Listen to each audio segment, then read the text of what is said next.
Good day, Nigerians. You are welcome to another edition of On the Street.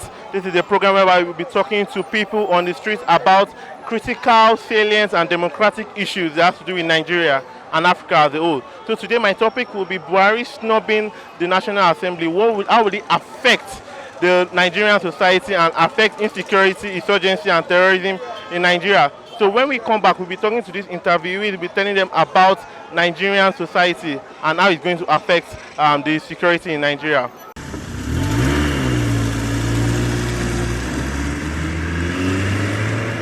We just want to ask a very quick question now. We're talking about the Buhari shunning of the National Assembly.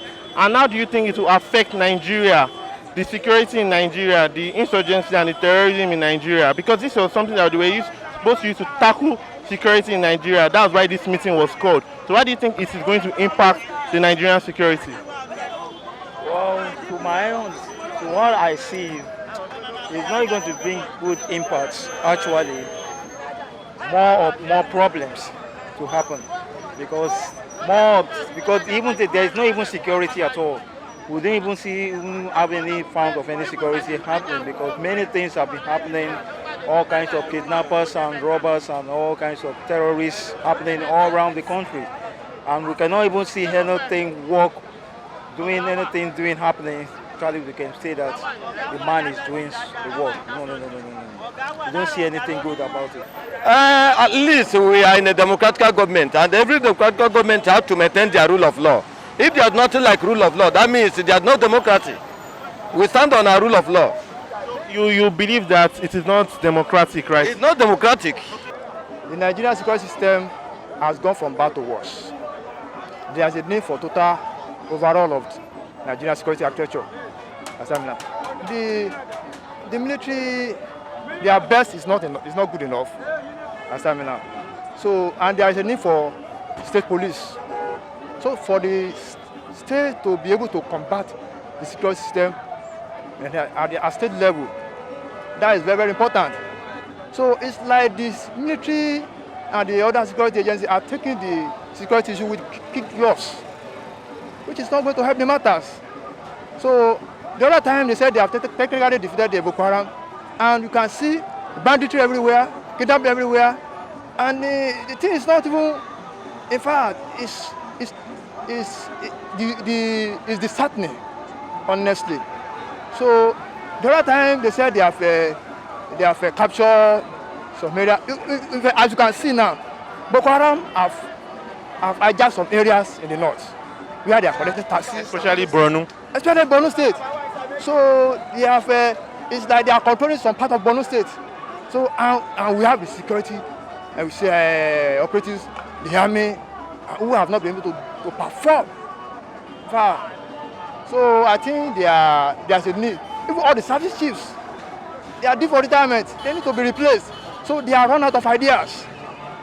So they cannot no longer perform as is expected of them. So let's bring in new people who have new ideas, who know how to combat this issue. So, and look at the way they are look at the NSAS issues.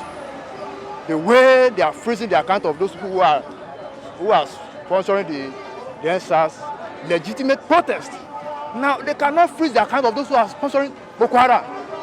So they want to say they cannot trace the account. So how do they get the weapons? All those things, there's a need for us to ask questions. So if you cannot, even if Buhari can no longer combat the situation or stamina, let him invite people who have the knowledge of this thing. Let him call for some people who can really help him out. I don't know, understand me? So there's a need for us to do something. We can no longer bite by the bush. So we can no longer be doing something, the same thing, the same way, and we are not getting results. So people are fed up. In fact, people are tired. Everyday killings. So I think when you talked about the NSAS protest, now there are people have started coming out for another fresh NSAS protest. Do you think it's advisable for the youth to go on, or they should stop it for now? Look, there's no way they can, as far as this country is concerned, if we continue the same way we are doing things all the time, people are fed up. You see, another protest is inevitable. Understand me now? So there's no way you can most people not to protest, not to hear their view on issues that are burdening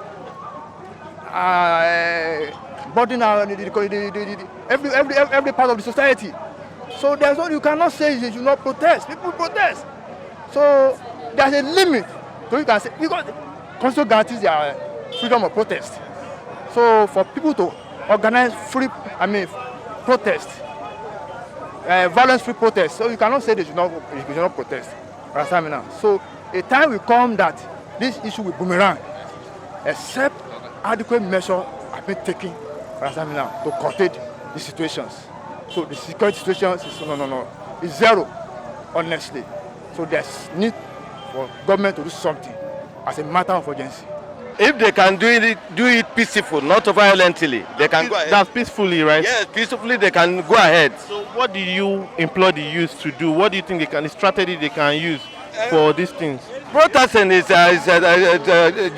something constitutional.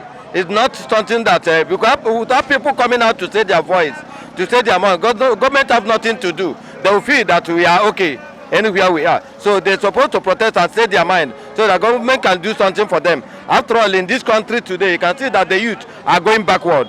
After their education, long time, they have no job, nothing.